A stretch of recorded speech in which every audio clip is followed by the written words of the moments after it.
Good morning everyone. दोस्तों आज है 2 अगस्त 2021 और हम लोग करने वाले हैं द इंडियन एक्सप्रेस के न्यूज़पेपर की एनालिसिस। मेरा नाम है सितेंद्र चौधरी और रोज की तरह आपके लिए मैं कुछ सिलेक्टेड टॉपिक्स यहाँ पे लेके आया हूँ। एक बार देख लेते हैं हम लोग कौन कौन से टॉपिक करने वाले हैं, फिर हम थोड़ा डिटेलिंग में जाएंगे। पहला टॉपिक जो हम लोग करने वाले हैं that would be about the Gilgit Baltistan issue, क्योंकि पाकिस्तान ने यहाँ पे कुछ एक कानून बनाया है जिसका इंडिया बहुत एकदम जबरदस्त तरीके से उसको अपोज कर रहा है। वो पूरा मामला क्या है उसको देखने की कोशिश करेंगे।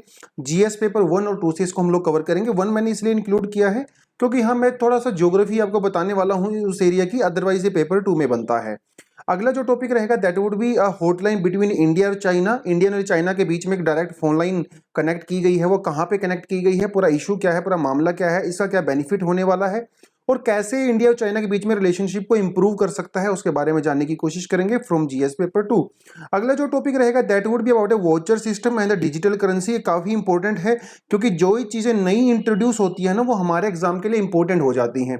ये चीज अभी इंडिया में पहली बार इंट्रोड्यूस की गई है और दुनिया के कुछ जानी मानी कंट्री में ही बहुत लिमिटेड तरीके से इसको यूज किया गया है। और जब इसको हम लोग यूज कर रहे हैं तो डेफिनेटली हमारे एग्जाम के लिए बहुत इंपॉर्टेंट चीज हो जाती है। अगला जो हम पढ़ने वाले हैं that would be about the MPC. ठीक है, मॉनेटरी पॉलिसी कमेटी के बारे में पढ़ेंगे, कैसे ग्रोथ और इन्फ्लेशन के बीच में बैलेंस बना के चलने की जरूरत है, कैसे ये आपस में रिलेशन है, क्या इसका कोविड-19 के पर्सपेक्टिव में हम लोग देखने की कोशिश करेंगे। So this would be from the GS paper 3 and then next is our editorial for the day and in this editorial we are going to discuss about the India's policy regarding the fossil fuels, मतलब जैसे कोल या petroleum. Basically यहाँ पे हम लोग focus petroleum के ऊपर रखेंगे, लेकिन हम दूसरे आयाम को जानने की भी कोशिश करेंगे कि पेट्रोलियम को लेके इंडिया में क्या प्रॉब्लम्स हैं, कैसे उन प्रॉब्लम्स को हम लोग दूर कर सकते हैं, कैसे जो दूसरी कंट्रीज के ऊपर इंडिया इंपोर्ट के लिए डिपेंड करता है उसको हम लोग कैसे दूर कर सकते हैं, उसका इफेक्ट क्या है। बहुत इंटरेस्टिंग है और साथ के साथ काफी इंपॉर्टेंट भी हो जाता है। आज का एडिटोरियल काफी इंपॉर्टेंट रहेगा तो इसको आप जरूर देखें। उसके अलावा बाद में जो है 2-3 वर्ड आपके लिए मैं जो हमेशा इंग्लिश के लिए लेके आता हूं वो हम यहाँ पे कवर करने वाले हैं, लेकिन हमेशा की तरह मैं वही आपसे सजेस्ट करूंगा कि आप जब भी एनालिसिस को देखें पूरी देखें। ऐसा नहीं है कि 5 मिनट की देख के निकल गए, उससे कुछ होने वाला नहीं है, आपका टाइम भी वेस्ट होगा, मेरा भी जो है वो मेहनत करता हूं मैं वो भी वेस्ट होगी। आप देखें तो उसको पूरा देखें। जितना भी आधे घंटे का 35 मिनट का बनता है दिन में, मुझे लगता है कि इतना टाइम तो आपको निकालना ही चाहिए न्यूज़पेपर के लिए, जो कि वर्थ है। क्योंकि एनालिसिस देखने के बाद आपको न्यूज़पेपर पढ़ने की जरूरत पड़ती नहीं है, इतनी अच्छे से मैं एनालिसिस कराने की कोशिश करता हूं। लिमिटेड आर्टिकल्स ही मैं आपके लिए लेकर आता हूं, तो सजेशन है पूरा देखें, अदरवाइज तो ना देखें वो भी चलेगा। क्योंकि अगर आप पूरा नहीं देख रहे हो इसका मतलब सीरियस नहीं हो। अगर आप हमारे प्लेटफॉर्म पे बिल्कुल नए हैं, पहली बार आए हैं, तो आपका मैं बहुत ज्यादा वेलकम करता हूं। और जो पुराने बच्चे तो खैर हमारे साथ जुड़े ही हुए हैं वो तो हमेशा देखते ही हैं। टेलीग्राम पे जो है सुबह सुबह देखो मैंने इंडियन एक्सप्रेस द हिंदू का न्यूज़पेपर को जो है वो ऑलरेडी शेयर कर दिया है। ITube क्लासेस अंडरस्कोर यूपीएससी ये हमारा पेज है। उसके अलावा एक चैनल भी है लेकिन उस पर जाने की जरूरत नहीं, क्योंकि वहां पे अगर न्यूज़पेपर हम लोग डालते हैं तो कॉपीराइट वाला इशू आ जाता है। तो आप इस ग्रुप को जाके ज्वाइन करें, यहाँ पे चैट भी कर सकते हैं, कुछ हमसे सवाल पूछने हैं तो वो भी पूछ सकते हैं। उसके अलावा यूट्यूब पे आप जो है हमारे चैनल को सब्सक्राइब जरूर करें और इसके साइड में जो है बेल आइकन भी दिया होगा, उस बेल आइकन को भी जरूर क्लिक करें। चलिए ज्यादा डिले नहीं करते हैं, आज ही क्लास की शुरुआत करते हैं। लेकिन इन टॉपिक्स पे आगे बढ़ने से पहले मैं आप सभी को और खुद को, पूरे देशवासियों को मैं कॉन्ग्रेचुलेट करना चाहूंगा, क्योंकि पीवी सिंधु ने बैक टू बैक 2 ओलंपिक्स में हमारे लिए मेडल जीते हैं, खुद के लिए मेडल जीते हैं। इस बार ये ब्रॉन्ज मेडल जीती हैं, पिछली बार ये सिल्वर मेडल जीती थी। और साथ के साथ जो है चानू जी हैं, ये भी जो है सिल्वर मेडल जीत के आई हैं बॉक्सिंग में। तो बहुत बहुत बधाई हो इनको, आप लोगों को भी बधाई हो। और अभी वीमेन्स हॉकी टीम और मेल्स हॉकी टीम दोनों ने जो है क्वार्टर फाइनल में एंटर किया है। पहली बार ऐसा हुआ है कि वीमेन वाला तो पहली बार किया है, मेंस ने भी 40-45 साल के बाद एंटर किया है। तो एक बड़ी अच्छी न्यूज है ओलंपिक से हमारे लिए। लेकिन इतनी सारी ओलंपिक की न्यूज हमारे सामने आती है, लेकिन क्वेश्चन हमेशा यही उठता है कि इंडिया इतना बड़ा कंट्री होते हुए भी सिर्फ ये 2 या 3 मेडल ही क्यों लेके आ पाता है। उसमें से भी गोल्ड बहुत कम होते हैं, एक आधी होता है मुश्किल से। तो ऐसा इसका रीजन क्या है? क्या हमारे पास रिसोर्सेज नहीं है, क्या हमारे पास इंफ्रास्ट्रक्चर नहीं है, या फिर हमारे यहाँ पे स्पोर्ट्स का कल्चर नहीं है? क्या रीजन है ये आप मुझे कमेंट सेक्शन में अगर बताओगे ना। देखिए सबकी अपनी अपनी अंडरस्टैंडिंग होती है, तो आपकी अपनी प्रेजेंट अंडरस्टैंडिंग के हिसाब से आपको क्या लगता है कि इंडिया में स्पोर्ट्स में इतने कम मेडल्स ओलंपिक में क्यों आ पाते हैं, जबकि छोटी छोटी कंट्री हैं। इंडिया की पॉपुलेशन के एक डिस्ट्रिक्ट इतनी पॉपुलेशन होती है उनकी, और वो फिर भी कई सारे मेडल ले आते हैं। ऐसा क्यों है? और इसको हम लोग कैसे इंप्रूव कर सकते हैं, आप अपनी अंडरस्टैंडिंग के हिसाब से मुझे कमेंट सेक्शन में जरूर बताएं। मैं पढ़ूंगा कि कितने लोग कमेंट करते हैं, कितने लोग वहां पे पार्टिसिपेट करते हैं। अदरवाइज डेफिनेटली फ्यूचर में कोई एडिटोरियल अगर आता है इस टॉपिक पे, और आएगा भी जरूर, तो उसको हम लोग, मैं आपके साथ प्रॉपरली एनालिसिस करने की कोशिश करेंगे। लेकिन फिलहाल मुझे आप कमेंट सेक्शन में ये बताइए। चलिए पहले टॉपिक की शुरुआत करते हैं। पहला टॉपिक आता है J&K से और पाकिस्तान से। देखिए पहले आपको थोड़ी सी यहाँ की ज्योग्राफी समझा देता हूँ, then we will proceed further. देखिए जो यहाँ पे जो येलो कलर का एरिया है, इसको इंडिया कंट्रोल करता है, ठीक है। तो इंडियन मतलब ये इंडिया इसको कंट्रोल करता है पूरे का पूरा, अदरवाइज तो ये पूरे का पूरा पार्ट ही इंडिया का है, इंडिया इसको क्लेम करता है। यहाँ पे जो आपको नजर आता है ग्रीन कलर में, ये POK है, पाकिस्तान ऑक्यूपाइड कश्मीर, जो उसने जबरदस्ती हथियार लिया था हमारा अटैक करके 1947 में। Otherwise this territory is also of India. ऊपर जो आपको ये दिख रहा है जो लाइट ग्रीन, यह है Gilgit Baltistan. This is also territory of India, it's very integral part of India, but this is not controlled by India, this is controlled by Pakistan. और इधर आता है आपका अक्साई चीन। यहाँ पे जो आपके ट्राइंगल सी नजर आ रही है, ये है सियाचिन ग्लेशियर, ठीक है, जो दुनिया का हाईएस्ट बैटल ग्राउंड है। और यहाँ पे जो ये ब्राउन कलर का आपको नजर आ रहा है, this territory was receded by Pakistan to China, उसको दे दी गई थी एज अ गिफ्ट। और यहीं से जो है रोड जाता है, ठीक है, क्योंकि पाकिस्तान जो है वो चाइना पाकिस्तान इकोनॉमिक कॉरिडोर वो यहीं से होकर जाता है CPEC से। और that is why India always opposes this CPEC, China Pakistan economic corridor, because this is integral part of India and India is not happy कि इंडिया के इस एरिया से जो है वो रोड जा रही है ना। तो थोड़ा सा ये आपको देखिए मैंने बता दी, यहीं पे है दौलत बे गोल्डी, और यहाँ पे आपकी आती है पेंगोंग सो लेक, और यहाँ पे आता है आपका गलवान, ठीक है, गलवान वैली, जिसको लेके अभी इश्यूज चल रहे हैं। और यहीं पे आता है आपका गैंगचोक आता है, डेंचोक, जिसको जहाँ पे अभी भी चाइना की जो मिलिट्री है वो बैठी हुई है, वापस जाने का नाम नहीं ले रही है। यहीं पे आता है आपका हॉट स्प्रिंग, गोगरा। तो ये बहुत सारी साइट्स यहीं पे हैं जिसकी मैं आपको बार बार करवाता रहता हूँ, तो आई होप आपको सबको पता होगा। लेकिन आज का जो इशू है that is about the Gilgit Baltistan. अगर पाकिस्तान के कानून की बात करें तो गिलगिट पाकिस्तान एक ऑटोनोमस रीजन है। ऑटोनोमस का मतलब ये है कि ये अपना एडमिनिस्ट्रेशन खुद करता है। हालांकि ये पूरा एडमिनिस्ट्रेशन पाकिस्तान की सरकार के कंट्रोल में होता है, लेकिन जब से इंडिया ने 370 हटाया है J&K से और इंडिया उसको चेंज किया है कॉन्स्टिट्यूशन के अंदर, अब पाकिस्तान भी ने भी एक कानून बनाया है जिसके अंदर जो है Gilgit Baltistan would be integral part of India, और जिसकी ऑटोनोमी थी that would be lost. India इसको अपोज कर रहा है, जैसे पाकिस्तान ने 370 का अपोज किया था, हम लोग भी इसका अपोज कर रहे हैं, ठीक है। तो ये पूरे का पूरा ये मामला यहाँ पे आता है। देखिए गिलगिट बाल्टिस्तान की इंटरेस्टिंग है काफी स्टोरी, कभी टाइम मिलेगा तो आपको वैसे डिटेल में बताऊंगा। यहाँ पे 2 ब्रिटिश ऑफिसर्स हुआ करते थे, एक का नाम था कैप्टन AS मैथीसन और दूसरे का नाम था मेजर ब्राउन। देखिए यार, देखो एक सीधी सी बात आपको बताता हूँ, जब इंडिया आजाद हुआ 47 में, उस टाइम पे पाकिस्तान इंडिया तो अलग हो गया, लेकिन यहाँ पे जो मिलिट्री ऑफिसर्स थे, जो नेवल ऑफिसर्स थे, जो एयरफोर्स के अंदर ऑफिसर्स थे, वो तो मोस्टली ब्रिटिशर्स थे, वो तो इंडियंस नहीं थे। अब देखिए एक तरफ पाकिस्तान की आर्मी है, एक तरफ इंडिया की आर्मी है, लेकिन इनके ऑफिसर्स तो ब्रिटिश है ना। अब भैया वो आपस में क्यों लड़ेंगे, सोचने की बात है। अगर कल को लड़ाई होती है तो ये ऑफिसर थोड़ी लड़ेंगे, तो ऑफिसर्स कभी भी नहीं चाहेंगे कि वो आपस में लड़े, क्योंकि वो तो ऑलरेडी बोरे बिस्तर बांध के अपना ब्रिटेन में जा ही रहे थे। तो यहाँ पे गिलगिट बाल्टिस्तान के अंदर 2 ऑफिसर थे, ब्रिटिश ऑफिसर थे, मेजर ब्राउन और मैथीसन। इन्होंने क्या किया, यहाँ हरी सिंह, जो राजा हरी सिंह थे J&K के अंदर, इनके ऑर्डर को फॉलो नहीं किया और इन्होंने मिलिट्री कूप किया और यहाँ पे पाकिस्तान का झंडा लहरा दिया। इन्होंने कहा था कि हम लोग जो है जम्मू एंड कश्मीर को, जो इंडिया में एक्सेशन किया है, उसके खिलाफ हैं, और दे वेंट इंडिपेंडेंट। इन्होंने स्क्रूटनी मतलब यहाँ पे म्यूटिनी कर दिया हरी सिंह की सेना के अगेंस्ट में, और तब से ये जो है पाकिस्तान के ही अंडर में है। कुछ लोगों ने ये कहा है कि ऐसा कहना है कि इन्होंने ब्रिटिश के दबाव में किया था, क्योंकि ब्रिटेन नहीं चाहता था कि रशिया का ऊपर से दबाव पड़े इनके ऊपर। एनीवेज तो वो अलग कहानी है, कभी डिटेल में करने की कोशिश करेंगे, बट या that is a very brief story about the Gilgit Baltistan and what is happening this days. कि पाकिस्तान की authorities they have made a law जिसकी वजह से जो प्रोविंशियल स्टेटस है वो J&K का वो जाने वाला है। इंडिया इसको अपोज कर रहा है। वहाँ का जो इलेक्शन कमीशन है वो अभी जो इसके अंदर इलेक्शन कमीशन है वो उसको इलेक्शन कमीशन ऑफ पाकिस्तान के साथ मर्ज कर दिया जाएगा। अगर आप पाकिस्तान का मैप देखो तो आज पाकिस्तान के अंदर जो है मेजोरली जो है 4 प्रोविंस पाए जाते हैं, मतलब स्टेट्स, जैसे आपका बलोचिस्तान, सिंध, पंजाब, और इसको बोलते हैं खैबर पख्तूनख्वा, ठीक है, खैबर पख्तूनख्वा इसको बोलते हैं। और यहीं पे एक छोटी सी जगह है जिसका नाम है स्वात वैली। और जो मलाला हैं जिनको नोबेल प्राइज भी मिला था, ठीक है, वो यहीं से बिलोंग करती हैं और यहाँ पे काफ़ी तालिबान और वो सब ना थोड़ा सा दबदबा रहता है उनका, जो रिलीजियस फंडामेंटलिस्ट लोग हैं।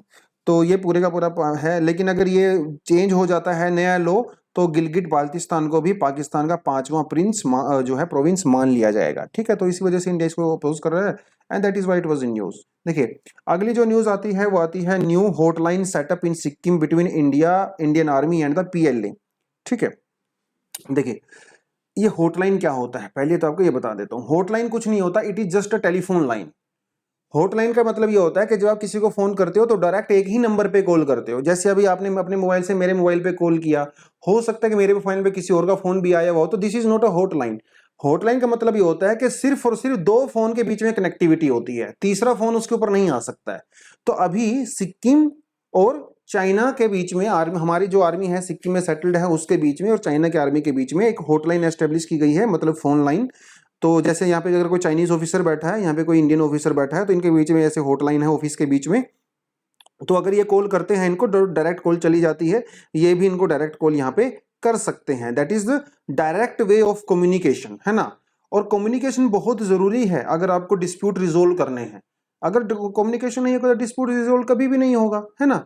तो अभी जो जैसे J&K में जो है लाइन ऑफ एक्चुअल कंट्रोल के ऊपर इशू चल रहे हैं, गलवान हो, चाहे वो पेंगोंग सो लेक हो, चाहे वो गोगरा पास हो, चाहे वो हॉट स्प्रिंग हो, उन सभी का भी सॉल्यूशन तभी निकल पाएगा जब हम लोग आपस में कम्युनिकेट करेंगे। और अभी जो है जो तिब्बत के रीजन के अंदर जो चाइना की आर्मी बैठी है खामका जोंग में, और नॉर्थ सिक्किम में जो इंडिया की आर्मी है कोंगरा। ठीक है, देखिए आपको दिखा देता हूं, ये है कोंगरा पास। ठीक है, यहाँ पे जो है इंडियन आर्मी के जवान बैठे हुए हैं, हमारे ऑफिस है यहाँ पे, और यहाँ पे जो है चाइनीज आर्मी बैठी हुई है। पिछले साल जो है वो नाकूला पास के पास काफी इशू क्रिएट हो गए थे, दोनों आर्मी आमने सामने आ गई थी, लेकिन वो रिजोल्व हो गया है। तो फ्यूचर में इस तरह की समस्याएं ना हो इसलिए इनके बीच में एक हॉटलाइन एस्टेब्लिश की कर दी है ताकि वो बातचीत करें और अपनी प्रॉब्लम को सुलझाएं। देखिए ये है आपका यहाँ पे कंचनजुंगा। ठीक है, ये मिक्स्ड वर्ल्ड हेरिटेज साइट है, हाँ ये सबको पता है। चलिए जी, और भी आगे पास यहाँ पे देख सकते हो, खांगला पास यहाँ पे है, तांगपार पास यहाँ पे है, Gora La pass is also there, Khungyami pass is also there, Chartan La pass is also there. ठीक है, ला का मतलब होता है पहाड़ी भाषा में पास। ठीक है, तो बस ये छोटी सी न्यूज थी, लेकिन इस तरह के एग्जाम्पल अपने डेफिनेटली आप एग्जाम में दे सकते हो। अगली जो न्यूज आती है that is about growth inflation weighing MPC में होल्ड टॉक्स। देखिए MPC क्या होता है, ये होती है मॉनेटरी पॉलिसी कमेटी। और समझो बोलोगे सर ये मॉनेटरी पॉलिसी क्या होती है। देखिए अगर आपने इकोनॉमी की बेसिक टर्म्स नहीं पता है, ठीक है, तो हो सकता है कोई प्रॉब्लम आए समझने में, लेकिन अभी तो काफी टाइम से आप न्यूज़पेपर एनालिसिस देख भी रहे हो एंड आई होप कि आप लोगों के बेसिक इकोनॉमी के टर्म्स क्लियर होंगे, आपने एनसीईआरटी वगैरह पढ़ा होगा, तो इसलिए मैं आपको बता देता हूं। देखिए मॉनेटरी पॉलिसी का मतलब होता है कि जब आप कंट्री में मनी की सप्लाई को रेगुलेट करते हो, कंट्रोल करते हो, मतलब ऐसी पॉलिसीज जिन पॉलिसीज का यूज करके मार्केट में मनी सप्लाई को घटाया जाता है या बढ़ाया जाता है, उस पॉलिसी को बोलते हैं मॉनेटरी पॉलिसी। और ये किसके हाथ में होती है, RBI। RBI के पास कई ऐसे टूल होते हैं जिनका यूज करके वो मार्केट में मनी सप्लाई को कम या ज्यादा कर सकती है, जैसे repo rate, reverse repo rate, interest rate, bank rate, है ना, बहुत सारी चीजें होती हैं बैंक के पास। तो टाइम टू टाइम वो करता रहता है। और मनी सप्लाई का रिलेशन इन्फ्लेशन से भी होता है, यही हमें पता है। अगर मनी सप्लाई मार्केट में ज्यादा होगी तो इन्फ्लेशन ज्यादा होगी, मनी सप्लाई अगर कम होगी तो इन्फ्लेशन भी कम होगी। और आज के समय में इंडिया में इन्फ्लेशन काफी ज्यादा हाई हुई पड़ी है, इसका मतलब मार्केट में मनी सप्लाई भी ज्यादा है। मनी सप्लाई ज्यादा होने से इन्फ्लेशन बढ़ गया है। तो ये जो MPC है ना, मॉनेटरी पॉलिसी कमेटी, ये डिसाइड करता है कि मॉनेटरी पॉलिसी के जो रेट्स हैं वो कितने होंगे, घटेंगे या बढ़ेंगे। मॉनेटरी पॉलिसी ये जो MPC है, मॉनेटरी पॉलिसी कमेटी, यही डिसाइड करती है कि मार्केट में पैसे के सप्लाई को कम किया जाए या ज्यादा किया जाए। तो इस समय पे जो मार्केट में इन्फ्लेशन है उसको कंट्रोल करने के लिए एक्चुअली में मनी सप्लाई को कम किया जाना चाहिए, लेकिन अगर मनी सप्लाई कम हो जाएगी तो GDP ग्रोथ कम हो जाएगी। तो RBI को यह भी देखना है कि GDP की ग्रोथ कम ना हो और यह भी देखना है कि इन्फ्लेशन भी ज्यादा ना बढ़े। तो दोनों के बीच में बैलेंस बना के चलना पड़ता है RBI को। इन्फ्लेशन एक हद से ज्यादा भी नहीं होनी चाहिए और इन्फ्लेशन एक हद से कम भी नहीं होनी चाहिए, दोनों इकोनॉमी के लिए खतरनाक होती हैं। ठीक है, तो RBI जो हमारा है, RBI या इंडियन एक्ट जो है 1934 है, उसके तहत मॉनेटरी पॉलिसी कमेटी को बनाया गया था। सबसे पहले उर्जित पटेल कमेटी ने इसको रिकॉग्नाइज किया था, इसको रिकमेंड किया था, और 2016 में 2016 में सबसे पहले एमपीसीटी की कमेटी बैठी थी। जो एमपीसी की कमेटी को जो है सेक्शन 45Z(b) आरबीआई एक्ट 1934 के अंडर में इसको कंस्ट्रक्ट किया गया। आपको ये सब प्रीलिम्स के लिए पता होने चाहिए आपके फैक्ट्स, ठीक है। और जो पॉलिसी रेट्स मतलब repo rate, reverse repo rate, उसी की मैं बात कर रहा हूँ, तो उनको पॉलिसी इंटरेस्ट रेट बोलते हैं, वो सब ये डिसाइड करता है। वैसे जो उर्जित पटेल कमेटी ने जो रिकमेंड किया था, उसने कहा था कि 5 मेंबर कमेटी होनी चाहिए, लेकिन अभी प्रेजेंटली यहाँ पे 6 मेंबर हैं। इन 6 मेंबर में से 3 मेंबर जो आरबीआई के मेंबर होते हैं, जैसे गवर्नर हो गया, डिप्टी गवर्नर हो गया, और 3 मेंबर जो है वो गवर्नमेंट अपॉइंट करता है। इसमें जो इसके हेड होते हैं वो आरबीआई के गवर्नर होते हैं, जिनके पास वीटो पावर भी होती है। तो थोड़ा सा एमपीसी कमेटी के बारे में आपको पता होना चाहिए। और ज्यादा आपको डिटेल जानी तो आप गूगल कर सकते हैं, जाके उसमें पढ़ सकते हैं, लेकिन आज के एडिटोरियल के हिसाब से इतना मोर देन सफिशिएंट है। एमपीसी की जो मीटिंग है वो साल में कम से कम 4 बार होती है, तो हर 3 महीने के बाद जो है मीटिंग होती है, और ये अपने पॉलिसी रेट्स वगैरह को अपडेट करती रहती है, ठीक है। बस यही पूरे का पूरा मामला है। जो बड़ी बड़ी कंपनीज हैं, जो कॉरपोरेट हाउस हैं, वो आरबीआई को कह रहे हैं कि आप अपनी जो repo rate, reverse repo rate है, उसको चेंज मत कीजिए, क्योंकि अगर आप चेंज करोगे तो हमारी ग्रोथ कम हो जाएगी। और लेकिन आरबीआई भी मजबूर है। आरबीआई कहता है देखो मुझे इंटरेस्ट रेट कम करना पड़ेगा, क्योंकि मुझे इन्फ्लेशन कंट्रोल करना है। लेकिन जो बड़ी बड़ी कंपनी है ये कह रही है कि देखो भैया, इन्फ्लेशन तो आप बाद में भी कर लोगे, कोविड का समय है, अभी ग्रोथ पे फोकस कीजिए। Your main concern should be growth, not the inflation. और आपने देखा होगा पिछले 1-1.5 महीने से इंडिया में कितनी महंगाई बढ़ रही है। तो ये दोनों को बैलेंस बना के चलने की जरूरत है। लेट्स सी के आरबीआई इसमें क्या डिसीजन यहाँ पे लेता है। चलिए अगली हम लोग बात करते हैं वाउचर सिस्टम के बारे में। डिजिटल करेंसी से रिगार्डिंग है ये। हर जैसे जैसे आपका बिटकॉइन होता है या इथेरियम होता है, दुनिया भर की जो है डिजिटल करेंसी है दुनिया में जो चल रही हैं, ये इन सबको डिजिटल करेंसी बोलते हैं। इनको वर्चुअल करेंसी भी आप बोल सकते हो, डिजिटल करेंसी भी बोल सकते हो, जैसा आप मन करे, क्योंकि डिजिटल होती हैं, फिजिकल फॉर्मेट में तो होती नहीं है। ये सब आपके मोबाइल में होती हैं, आपके लैपटॉप वगैरह में होती हैं, आपके जेब में तो होता नहीं है बिटकॉइन। तो इसलिए इनको वर्चुअल करेंसी भी बोला जाता है। अब लोग इनका यूज क्यों करते हैं वो सबको आपको पता है। इसके कुछ बेनिफिट भी आपको पता है, इसके नुकसान भी पता है, ऑलरेडी हम लोग पास्ट में कर चुके हैं। लेकिन इंडिया के अंदर आपको पता है कि डिजिटल करेंसी, जो प्राइवेट डिजिटल करेंसी है जैसे बिटकॉइन वगैरह, उसको यूज करना इलीगल है, उसको यूज नहीं कर सकते, ठीक है। लेकिन सरकार को, बैंक को यह पता है कि डिजिटल करेंसी के बहुत सारे बेनिफिट हैं। लेकिन आप बोलोगे सर बेनिफिट है तो सरकार ने बंद क्यों किया? सरकार ने बंद इसीलिए किया क्योंकि इसके ऊपर आरबीआई का कंट्रोल नहीं है, ये अनरेगुलेटेड होता है। अनरेगुलेटेड होने की वजह से इसके बहुत सारे मिसयूज हो सकते हैं, टेररिस्ट फंडिंग हो सकती है, ह्यूमन ट्रैफिकिंग हो सकती है। इसीलिए आरबीआई ने और गवर्नमेंट ने इन प्राइवेट डिजिटल करेंसीज को बंद कर दिया। लेकिन इसके बहुत सारे फायदे भी होते हैं। उन फायदों को ध्यान में रखते हुए अभी आरबीआई अपनी खुद की एक डिजिटल करेंसी लॉन्च करने के मूड में है, क्योंकि ऐसी ही डिजिटल करेंसी चाइना में भी लॉन्च होने वाली है, ऐसी ही डिजिटल करेंसी अमेरिका और ब्रिटेन में भी लॉन्च होने वाली है। और दुनिया का जो सबसे पहला कंट्री है, आप मुझे बताओगे दुनिया का ऐसा कौन सा पहला कंट्री है जिसने अपनी खुद की डिजिटल करेंसी लॉन्च की है? थोड़ा गूगल करो और मुझे कमेंट सेक्शन में बताओ। First country in the world that launched its own digital currency, ठीक है। तो ये क्वेश्चन आप जो है मुझे कमेंट सेक्शन में बताओगे। तो देखिए, डिजिटल करेंसी तो इंडिया तब लॉन्च करेगा, उसमें तो अभी समय लगने वाला है। लेकिन डिजिटल करेंसी से पहले अभी इंडिया ने एक वाउचर सिस्टम लॉन्च किया है, जिसे कहा जाएगा ई रूपी। ई रूपी, ई रूपी ना, जैसे कि ना एक प्रीपेड मोबाइल फोन होता है ना आपका, जैसे आपके पास एक छोटा सा वो स्क्रैच कार्ड होता है, उसको स्क्रैच करने के बाद आप जो है अपना मोबाइल रिचार्ज करा सकते हो, ये उसी तरह का होता है ई वाउचर। ई वाउचर क्या होगा? जैसे मान लो कोई स्टूडेंट है, ठीक है, उसको स्कॉलरशिप देती है सरकार 500 रुपए, तो ये सरकार उसको 500 रुपए उसके अकाउंट में नहीं डालेगी, सरकार उसको 500 रुपए का वाउचर देगी। समझ रहे हो? वाउचर ये उसके मोबाइल फोन में होगा, कोई मैसेज भी हो सकता है मोबाइल फोन में, या व्हाट्सएप पे कोई ऐसे जो है क्यूआर कोड भी हो सकता है। आपको सरकार फ्यूचर में स्कॉलरशिप के लिए आपके खाते में पैसा नहीं डालेगी, आपको एक वाउचर देगी। इस वाउचर को आप बैंक में जाके कैश नहीं करवा सकते, लेकिन इसी वाउचर को जो है आप अपने कॉलेज में लेके जाइए और कॉलेज में उनको दिखाइए कि सर मेरे पास वाउचर है। कॉलेज में जो आपकी अथॉरिटी है ना, ये वाउचर उनको ट्रांसफर हो जाएगा और वो अपने अकाउंट में पैसा डलवा सकते हैं। ये होता है वाउचर सिस्टम। तो अगर कोई बेनिफिशियरी है, उस बेनिफिशियरी के पास ये वाउचर होगा, वो वाउचर जो है उसको जो है किसी दूसरे पर्सन को जाके दिखाएगा, उसको जमा कराएगा, वो आपका मोबाइल फॉर्म जो है कंफर्म करेगा और ये वाउचर आपसे ले लेगा। उस वाउचर को बाद में वो कैश करवा लेगा। इसे बोला जाता है वाउचर सिस्टम, ठीक है। कई तरीके से इसको यूज किया जा सकता है, जैसे कॉलेज का मैंने आपको एग्जांपल दे दिया, या वेलफेयर जो स्कीम्स हैं वहां पे इसका यूज किया जा सकता है ना। कॉर्पोरेट सोशल रिस्पॉन्सिबिलिटी प्रोग्राम्स वगैरह के लिए इसका यूज किया जा सकता है। लेकिन ये डिजिटल करेंसी से अलग है। डिजिटल करेंसी से अलग इसीलिए है कि आरबी जो ई रूपी है ना, ई रूपी would be completely backed by the Indian rupee. मतलब जितना इंडियन रूपी होगा बैंक्स में उतना ही वाउचर लॉन्च किया जा सकता है। लेकिन जो डिजिटल करेंसी होती है ये बिल्कुल भी रेगुलेटेड नहीं होती है ना, अनरेगुलेटेड होती है। इसीलिए ये जो वाउचर सिस्टम है वो डिजिटल करेंसी से बिल्कुल अलग होता है। सरकार का देखिए क्या लिखा हुआ, व्हाट आर दीज प्लान्स। सरकार का प्लान है कि वो फ्यूचर में डिजिटल करेंसी लॉन्च करेगी, सेंट्रल बैंक डिजिटल करेंसी, जिसकी वजह से बहुत सारे बेनिफिट होने वाले हैं।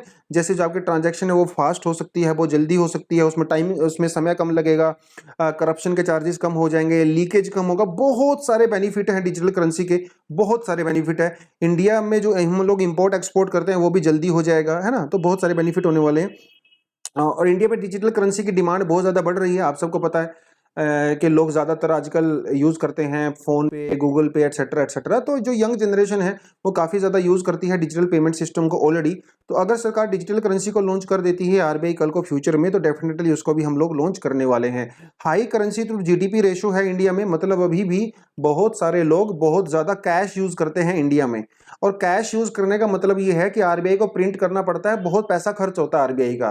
तो अगर लोग डिजिटल करेंसी यूज़ करेंगे तो आरबीआई का पैसा बचेगा, है ना। और पीपल्स ट्रस्ट, लोगों का ट्रस्ट बढ़ेगा अगर सरकार जो है डिजिटल करेंसी को लॉन्च कर देती है। तो बहुत सारे बेनिफिट होने वाले हैं फ्यूचर में। तो डिजिटल सिस्टम अभी इंडिया ने लॉन्च किया है, अगर ये सक्सेसफुल होता है तो डेफिनेटली डिजिटल करेंसी की तरफ इंडिया बढ़ेगा और बहुत जल्दी इसको लॉन्च करेगा। तो आप भी डिजिटल करेंसी का यूज कर सकते हो, ठीक है। अगला जो है वो है that is our editorial for the day, no fossil fuels as usual. देखिए इसका कहने का मतलब ये है कि जो अभी इंडिया के पेट्रोलियम मिनिस्टर हैं उनको अपॉइंट किया गया है और इंडिया की जो पूरी पेट्रोलियम पॉलिसी है उसके बारे में यहाँ पे बात की गई है। देखिए क्लाइमेट चेंज की अगर हम लोग बात करें तो सबको पता है कि क्लाइमेट चेंज एक रियलिटी है। ग्रीन हाउस गैसेज का हम लोग बहुत ज़्यादा एमिशन करते हैं, फॉसिल फ्यूल्स का यूज़ करते हैं, जैसे कोल, पेट्रोलियम, डीजल, है ना, इन सबको फॉसिल फ्यूल कहा जाता है। इनका बहुत ज़्यादा यूज़ करते हैं और इसके विजिबल इम्पैक्ट हम लोगों को दिखाई देता है। जैसे अगर आप बात करो फ्लड्स, जैसे यूरोप में और चाइना में कितना ज़्यादा फ्लड आया हुआ है, आपको पता है। चाइना में कई हजार लोग मर गए हैं फ्लड की वजह से। यूरोप में भी 250-300 के लगभग लोग मर गए हैं, स्पेशली जर्मनी और बेल्जियम में। रशिया के अंदर भैया वो एकदम वाइल्ड फायर हो गई है। यूएसए के अंदर भी टेम्परेचर बहुत ही ज्यादा हाई है, यूएसए कनाडा के अंदर। तो ये सारे के सारे चीजें आपको दिखाता है कि climate change is a reality and we need to do something to address this climate change, है ना। उसी पूरे इशू के लिए ये बनाया गया है, पूरा एडिटोरियल लिखा गया है। इसमें कहा गया है कि देखो इंडिया को फॉसिल फ्यूल की जरूरत है, इसमें कोई डाउट नहीं है। हमें फॉसिल फ्यूल चाहिए, हमें कोल चाहिए, हमें पेट्रोलियम चाहिए, हमें डीजल चाहिए, लेकिन साथ के साथ क्लाइमेट चेंज को भी बैलेंस करना है। तो ये जो कॉन्ड्रम है ना, ये जो पहेली है, इस पहेली को कैसे सुलझाया जा सकता है, इंडिया कैसे इंश्योर कर सकता है फ्यूचर में पेट्रोलियम की सप्लाई इंडिया में, उसको लेके पूरा एडिटोरियल लिखा गया है। देखिए इंडिया 85% तो अपनी जो जरूरतें हैं फॉसिल फ्यूल की, मतलब जो पेट्रोलियम की जरूरत है, वो इंडिया इंपोर्ट के ऊपर डिपेंड करता है, इसमें किसी तरह का कोई डाउट है नहीं। हम अपना 50-60% जो ऑयल है वो तो 2-3 कंट्री जैसे आपका इराक, ईरान और सऊदी अरेबिया से ही इंपोर्ट करते हैं। तो 85% इंडिया इंपोर्ट करता है फॉसिल फ्यूल जो, और इसके लिए प्रॉब्लम है क्योंकि ये जो पूरा एरिया है ना, इराक, ईरान, सऊदी अरेबिया, ये पॉलिटिकली अनस्टेबल है। तो काफी रिस्क है। आप सपोज कीजिए अगर फ्यूचर में ईरान और सऊदी अरेबिया के बीच में अगर लड़ाई हो जाती है, युद्ध हो जाता है, तो डेफिनेटली वहां से ऑयल की सप्लाई तो इंडिया में बंद हो जाएगी क्योंकि वो तो पॉलिटिकली अनस्टेबल एरिया है। अगर वहां से फ्यूचर इंडिया में ऑयल की सप्लाई कम हो जाएगी तो आपको क्या लगता है हमारे जो जहाज हैं, जो टैंकर हैं, जो सबमरीन हैं और जो ट्रेन है, ये जहाज, ये चलेंगे कैसे? कैसे चलेंगे? तो सब बंद हो जाएगा ना, सब कुछ टोटली ठप हो जाएगा। इंडिया एकदम रुक जाएगा, आपकी बाइक, गाड़ियां, सब कुछ बंद हो जाएगा अगर ऑयल की सप्लाई वहां से बंद हो गया। तो बहुत ज्यादा रिस्क है भैया। इस रिस्क को हम कैसे दूर कर सकते हैं, उसी चीज के लिए ये यहाँ पे 5 सजेशंस दी गई हैं। अगर इन 5 स्टेप को हम लोग फॉलो करेंगे तो फ्यूचर में हम ये जो ऑयल की प्रॉब्लम है इसको काफी हद तक कंट्रोल कर सकते हैं। देखते हैं कौन कौन सी चीजें हैं। पहली सजेशन दी गई है वो है एक्सप्लोरेशन एंड प्रोडक्शन। ऐसा माना जाता है बहुत सारे एक्सपर्ट्स के द्वारा कि इंडिया में काफी बड़ा रिजर्व है फॉसिल फ्यूल्स का, जैसे सऊदी में है, जैसे इराक और ईरान में है, लेकिन उसको एक्सट्रैक्ट करना बहुत कॉस्टली है। जैसे हिमालय के फुट हिल्स में पाया जाता है, लेकिन उसको एक्सट्रैक्ट करना इतना ज्यादा महंगा है कि उसको हम लोग एक्सट्रैक्ट कर नहीं सकते।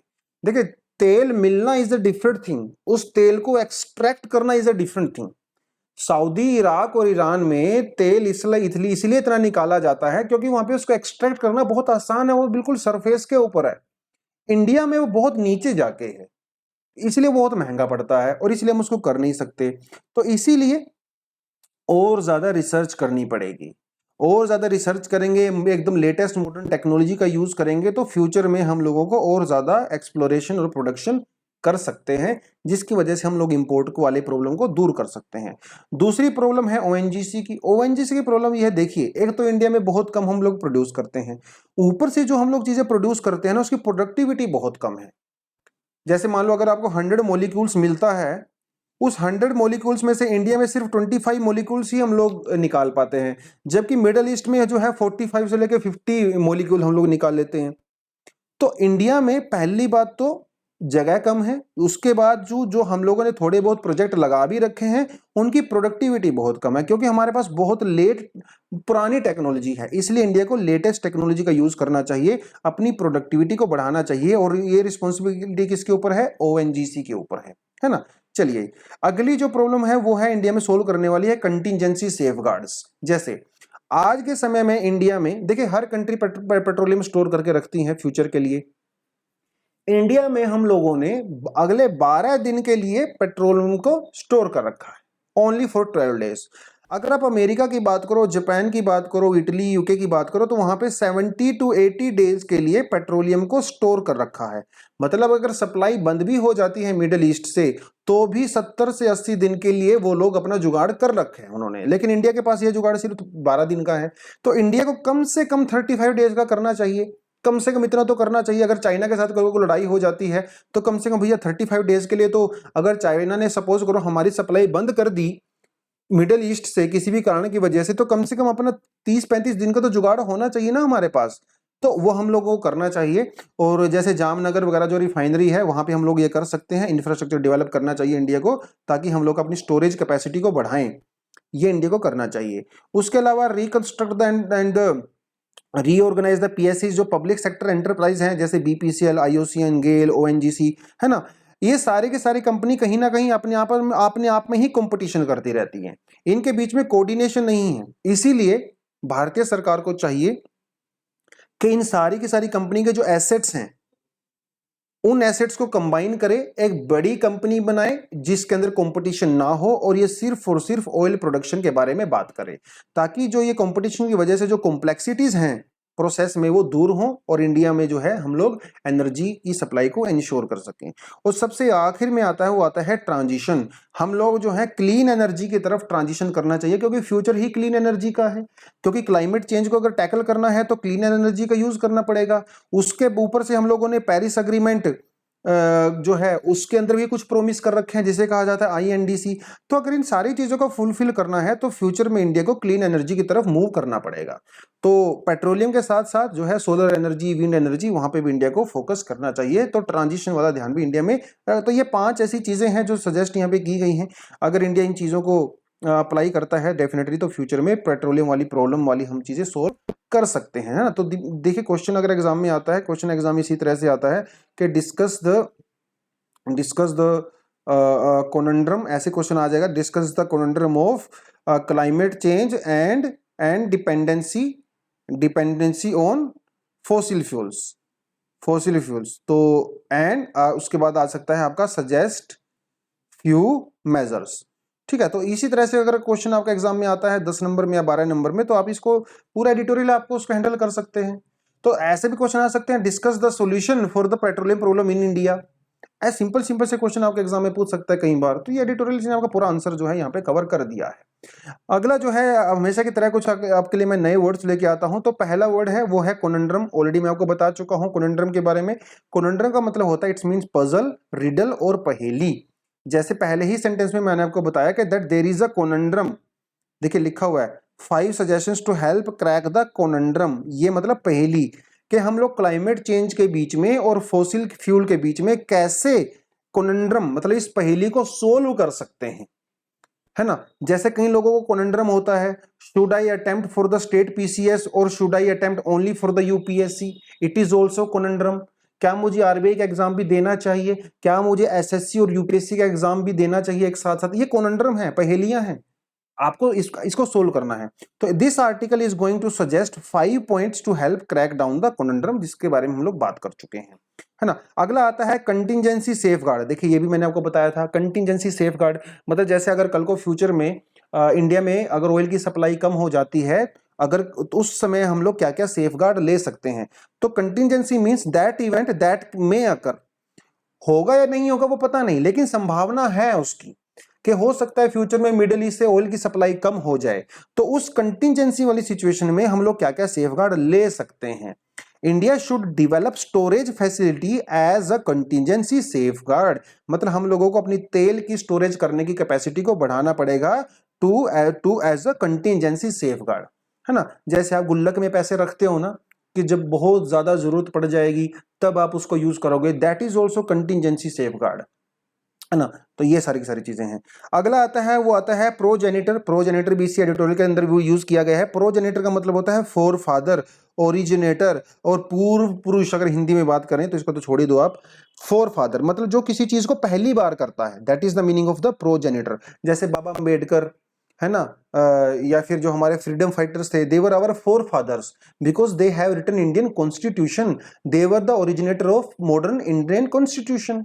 इसी तरह जैसे new petroleum minister can be a progenitor of energy transition because India need to move from fossil fuel towards the clean energy. तो जो अभी हमारे प्राइम पेट्रोलियम मिनिस्टर हैं, he can act as a progenitor, मतलब वो ऐसे step ले सकते हैं जो पहले किसी और मिनिस्टर ने नहीं लिए हैं। तो he can be the first person, तो उसका मतलब होता है प्रोजेनिटर, क्योंकि जनरेट का मतलब क्या होता है, पैदा करना, प्रोड्यूस करना, और प्रो का मतलब होता है मतलब जो पहले वाला होता है ना। तो that is the meaning of progenitor, ठीक है। चलिए जी, तो यही था आज का पूरा एडिटोरियल, कुछ आपके इंग्लिश के वोकैब। आई होप आपको अच्छा लगा होगा। अच्छा लगा है तो फिर वेट मत कीजिए, चैनल को सब्सक्राइब करिए, क्योंकि आपके लिए हम लोग रोज एनालिसिस लेके आते हैं। कभी कभी संडे को नहीं आता, लेकिन कोशिश करते हैं रोज आपके लिए आए। और भी काफी चीजें हम आपके लिए लेके आते हैं। आप हमारे जो है दूसरे ग्रुप्स में भी ज्वाइन कर सकते हो दोस्तों। So this is all for the day. I hope आपको अच्छा लगा। अच्छा लगा तो लाइक करें, सब्सक्राइब करें, दोस्तों को बताएं चैनल के बारे में, ताकि चैनल थोड़ा सा ग्रो करेगा। अगर चैनल ग्रो करता है तो हम लोगों को भी हिम्मत मिलती है आपके लिए नया नया कंटेंट लेके आने की, है ना। चलिए, that is all for the day. Thank you very much, all the best, keep learning and जय हिंद।